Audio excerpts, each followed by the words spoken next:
शिवसेनेतल्या फुटीनंतर उद्धव ठाकरे आणि एकनाथ शिंदे दोन्ही गट दसरा मेळावे आयोजित करतात।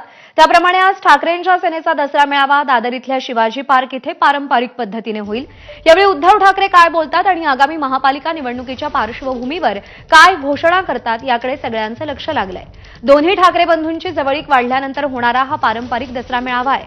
दोन्ही भावांची जवळीक वाढली मात्र राजकीय युतीही होणार का या संदर्भात उद्धव ठाकरे काय भूमिका मांडणार याकडे लक्ष लागलंय। अमोल मोरे आपले प्रतिनिधी शिवाजी पार्क मधून सध्या आपल्यासोबत आहेत। अमोल, पारंपरिक पद्धतीने पुन्हा एकदा शिवतीर्थावरती शिवसेनेचा दसरा मेळावा होतोय, शिवसैनिक यायला सुरुवात झाली असेल, कशी वातावरण निर्मिती झाली आहे तिथे?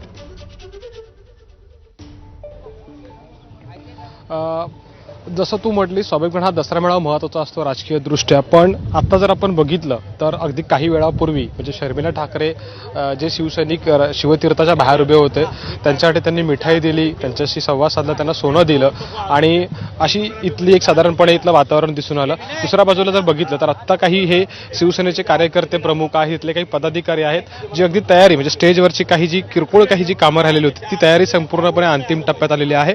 आणि तसं म्हटलीस तर राज्यभरातले जे शिवसैनिक आहेत ते आता हळूहळू दाखल व्हायला सुरुवात झालेली आहे। साधारणपणे दुपारी 2 ते 3 नंतर ही गर्दी अजून मोठ्या संख्येने या ठिकाणी झालेली असेल। अर्थातच आपल्या सर्वांना माहिती आहे की शिवाजी पार्क मैदानावरती सध्या शिखराचं साम्राज्य आहे, पण एकंदरीत शिवसैनिकांचा उत्साह, जे काही शिवसैनिक आतापर्यंत आले, जे काही शिवसैनिक भेटले त्यांचा जर आपण एकंदरीत उत्साह बघितला तर त्याच्यामध्ये कुठेही कमी येताना दिसून येत नाही। आणि मुख्य बाब हीच आहे यावर्षीची की प्रत्येक शिवसैनिकाच्या तोंडी एकच गोष्ट आहे की दोन्ही ठाकरे बंधू जे एकत्र येणार आहेत त्या संदर्भात त्यांच्यामध्ये एकत्रित कुठेतरी बोलताना उत्सुकता दिसून येते।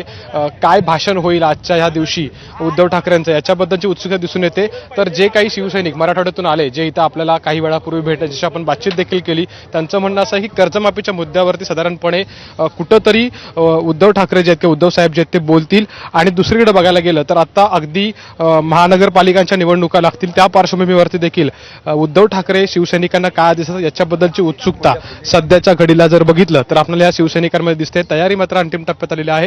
इथे जर आपण बघितलं तर खुर्च्या देखील लावण्यात आलेल्या आहेत आणि आत्ताच्या घडीला प्रमुख पदाधिकारी जे आहेत आत्ता इथं संपूर्ण तयारीचा या आढावा घेत आहेत। बरोबर आहे, वातावरण निर्मिती तर पूर्ण झाली आहे, पदाधिकारी कार्यकर्ते संपूर्ण तयारीचा आढावा घेत आहेत।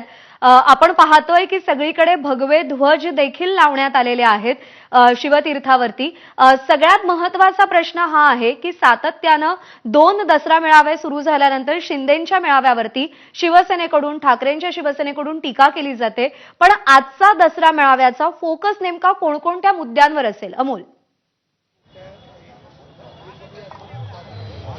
एकंदरीत तू म्हटलीस योग्य गोष्ट आहे की फोकस जो असणार आहे तो आपण असं म्हणूया, म्हणजे आपल्याला हे देखील ठाऊक आहे तर मराठवाड्यामध्ये जी अतिवृष्टी झाली त्या पार्श्वभूमीवरती उद्धव ठाकरे नेमकं कशा पद्धतीनं भाष्य करतात हे बघावं लागणार आहे। आणि साधारणपणे त्याची उत्सुकता अगदी शिवसैनिकांमध्ये दिसून देखील आलेली आहे। उद्धव ठाकरे यावरती काहीतरी बोलतील ही एक चर्चा सध्या राजकीय वर्तुळामध्ये आहे, त्याच्यामुळे हा एक भाषणाचा प्रामुख्याने एकंदरीत मुद्दा राहू शकतो।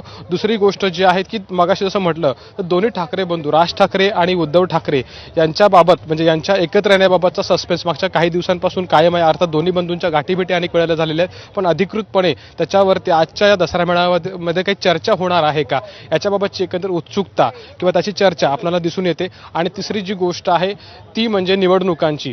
एकंदरीत आता जर आपण बघितलं मुंबई महानगरपालिकेच्या निवडणुका ज्या आहेत किंवा राज्यातल्या स्थानिक स्वराज्य संस्थांच्या निवडणुका ज्या आहेत त्या देखील प्रामुख्याने होऊ घातलेल्या आहेत। आणि अशा पार्श्वभूमीवरती मागचं जे काही राजकारण झालेलं आहे, लोकसभा, विधानसभा, शिवसेना पक्षफुटीनंतरची ही येणारी निवडणूक एकंदरीत, त्याच्यामुळं अशा वेळेला उद्धव ठाकरेंचा या ठिकाणी कार्यकर्त्यांना आदेश काय असणार आहे या साधारणतः प्रामुख्यानं या मुद्द्यांवरती बरोबर आहे। त्यामुळे आजचा भाषणाचा फोकस हा शिंदेंवरच्या टीकेसोबतच राज्याच्या निगडीत आणि मुंबईशी निगडीत कोणकोणत्या मुद्द्यांवरती राहतो याकडे लक्ष असेल। अमोल, अपडेट जाणून घेत राहू, तुर्तास धन्यवाद।